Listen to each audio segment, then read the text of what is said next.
श्री केदारनाथ ज्योतिर्लिंग। केदारनाथ ज्योतिर्लिंग उत्तराखंड में स्थित है। बाबा केदारनाथ का मंदिर बद्रीनाथ के मार्ग में स्थित है। केदारनाथ समुद्र तल से 3584 मीटर की ऊंचाई पर स्थित है।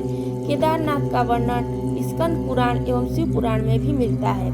यह तीर्थ भगवान शिव को अत्यंत प्रिय है। जिस प्रकार कैलाश का महत्व है, उसी प्रकार का महत्व शिव जी ने केदार क्षेत्र को भी दिया है।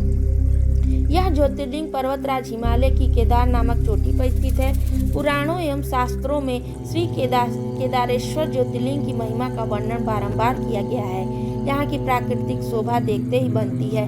इस चोटी के पश्चिम भाग में पूर्णमती मंदाकिनी नदी के तट पर स्थित केदारेश्वर महादेव का मंदिर अपने स्वरूप से ही अपने धर्म और अध्यात्म की ओर बढ़ने का संदेश देता है। चोटी के पूर्व में अलकनंदा के सुरम्य तट पर बद्रीनाथ का परम प्रसिद्ध मंदिर है। अलकनंदा और मंदाकिनी ये दोनों नदियां नीचे रुद्रप्रयाग में आकर मिल जाती हैं। दोनों नदियों की यह संयुक्त धारा और नीचे देवप्रयाग में आकर भागीरथी गंगा से मिल जाती हैं। इस प्रकार परम पावन गंगा जी में स्नान करने वालों को भी श्री केदारेश्वर और बद्रीनाथ के चरणों को धोने वाले जल का स्पर्श सुलभ हो जाता है। इस अतीव पवित्र पूर्ण फलदायी ज्योतिर्लिंग की स्थापना के विषय में पुराणों में यह कथा वर्णित है। अनंत रत्नों के जनक, अतिशय पवित्र तपस्वियों, ऋषियों, सिद्धों, देवताओं की निवास भूमि पर्वतराज हिमालय के केदार नामक अत्यंत शोभाशाली श्रृंग पर तपस्वी श्रीनर और नारायण ने बहुत वर्षों तक भगवान शिव को प्रसन्न करने के लिए बड़ी कठिन तपस्या की। कई हजार वर्षों तक वे निराहार रहकर एक पैर पर खड़े होकर शिव नाम का जप करते रहे। इस तपस्या से सारे लोकों में उनकी चर्चा होने लगी। देवता, ऋषि, मुनि, यक्ष, गंधर्व सभी उनकी साधना और संयम की प्रशंसा करने लगे।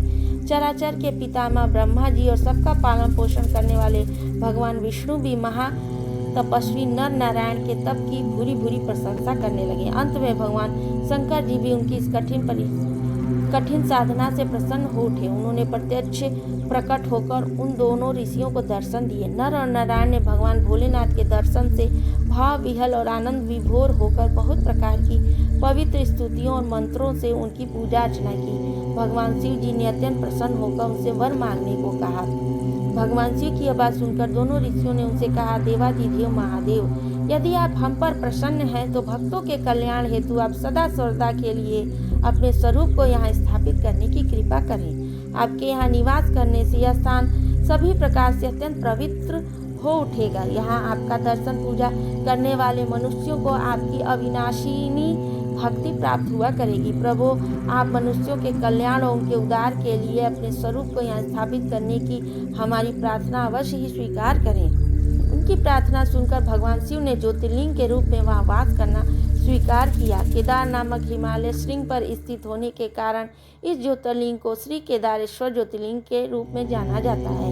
भगवान शिव से वर मांगते हुए नर और नारायण के ज्योतिर्लिंग और इस पवित्र स्थान के विषय में जो कुछ कहा है वह अक्षरशः सत्य है। इस ज्योतिर्लिंग के दर्शन, पूजा तथा यहाँ स्नान करने से भक्तों को लौकिक फलों की प्राप्ति होने के साथ साथ अचल शिव भक्ति तथा मोक्ष की प्राप्ति भी हो जाती है।